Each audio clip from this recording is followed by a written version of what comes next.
రైతుల కోసం దీక్షకు రెడీ అయ్యారు బీజేపీ నేత బండి సంజయ్. కలెక్టరేట్ ముందు దీక్షకు అనుమతి నిరాకరించడంతో పార్లమెంటు కార్యాలయం దగ్గర దీక్షకు కూర్చోనున్నారు సంజయ్. 2 లక్షల రుణమాఫీ, పంట నష్టపరిహారం, 500 బోనస్ డిమాండ్ల పరిష్కారమే లక్ష్యంగా బండి సంజయ్ దీక్ష చేపట్టనున్నారు.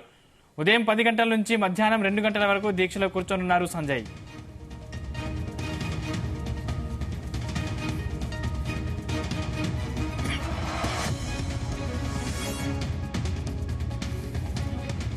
ఇదే అంశానికి సంబంధించిన మరిన్ని పూర్తి డీటెయిల్స్ మా ప్రతినిధి శ్రీచరణ్ అందిస్తారు. శ్రీచరణ్, సందీప్, ప్రజెంట్ ట్రెండ్స్ అన్ని కూడా మనం చెప్పుకోవాలంటే అన్ని పార్టీల రాజకీయ నాయకులతో పాటు అన్ని పార్టీలు కూడా ప్రధానంగా రైతుల సమస్యలపైనే ప్రధానంగా ఫోకస్ పెట్టింది. విచిత్రం ఏంటంటే గత ప్రభుత్వంతో పాటు గత 20 సంవత్సరాలుగా ఉన్న అన్ని ప్రభుత్వాలు కూడా ప్రధానంగా రైతులని నిర్లక్ష్యం చేశాయని రాజకీయ విశ్లేషకులు అంటున్నారు. అయితే ఇప్పుడు మాజీ ముఖ్యమంత్రి కేసీఆర్ తో పాటు ఇప్పుడు బీజేపీ ప్రధాన కార్యదర్శి బండి సంజయ్ కుమార్ సైతం కూడా రైతు దీక్షకు ప్రధానంగా పూనుకున్నారు. ఆయనే గత ఆదివారం కూడా ప్రధానంగా దీని మీదనే ప్రస్తావించారు. ఆయన ఫోకస్ చేసింది ఏంటంటే రైతులకు తక్షణమే 2 లక్షల రుణమాఫీ చేయాలి.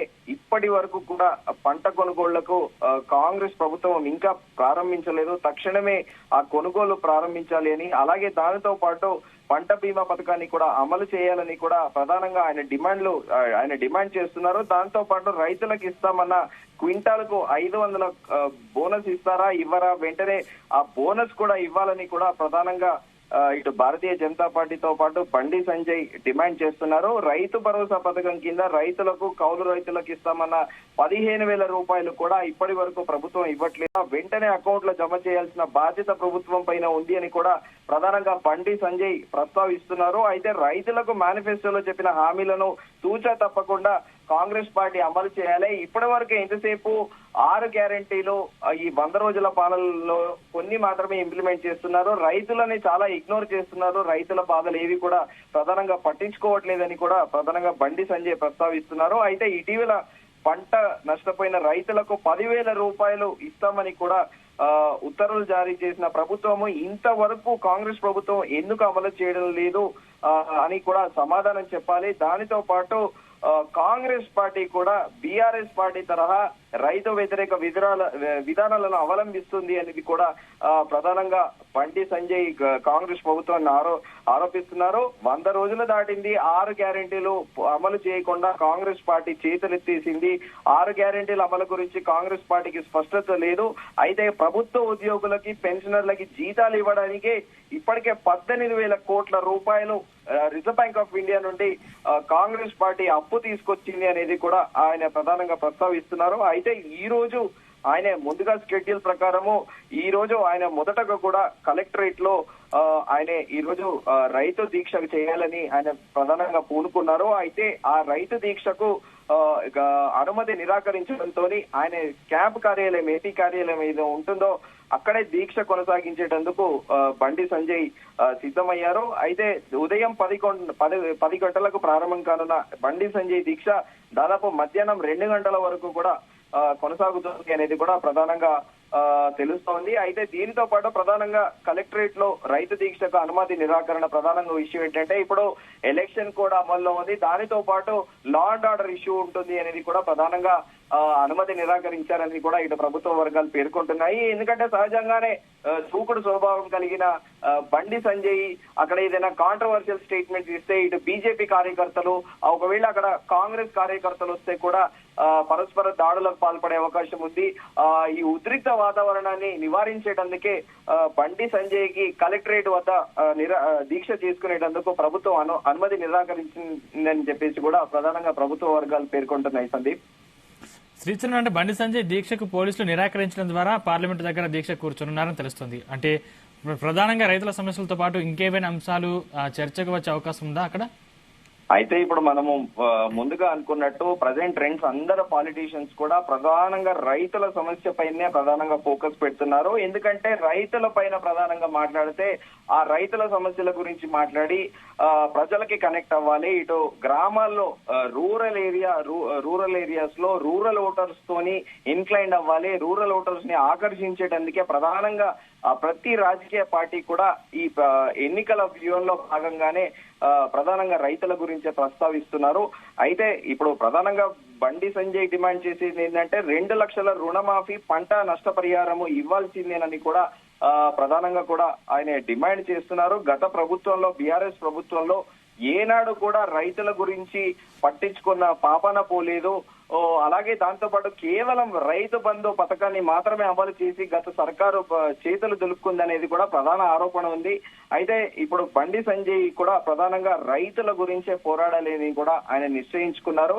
ప్రధానంగా ఈ రోజు అజెండా అయితే ఈ 2 లక్షల రుణమాఫీతో పాటు నష్టపరిహారము, అలాగే 500 రూపాయలకు సంబంధించిన బోనస్ డిమాండ్ల పరిష్కారమే దాన్నే ప్రధాన అజెండాగా ఈ రోజు బండి సంజయ్ దీక్షకు పూనుకున్నారని చెప్పుకోవాలి మనం, సందీప్.